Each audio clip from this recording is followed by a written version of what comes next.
Специјалната јавна обвинителка Катица Јанева денеска во Советот на јавни обвинители ќе го и образложи причините за повлекувањето на обвинението за предметот пуч, потврди за ТВ24 председателот на Советот Петар Аневски.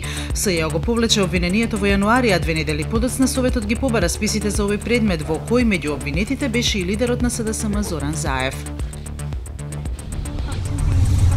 Фабрика во Македонија шие облека за сопругата на поранешниот премиер на Велика Британија Дейвид Камерун, Саманта, објави британскиот магазин Daily Mail. Весникот пишува дека само една блуза од брендот Цефин на британскиот пазар ќе чини 110 фунти, додека според нивните информации шивачките биле плаќани помалку од 50 денари на еден час и работеле во мачни и понекогаш опасни услови. Советникот за национална безбедност на американскиот председател Доналд Трамп, Майкл Флин, поднесе оставка 4 дена од именувањето, откако медиумите открија дека имал недозволени контакти со Русија во време кога Барак Обама бил на функција.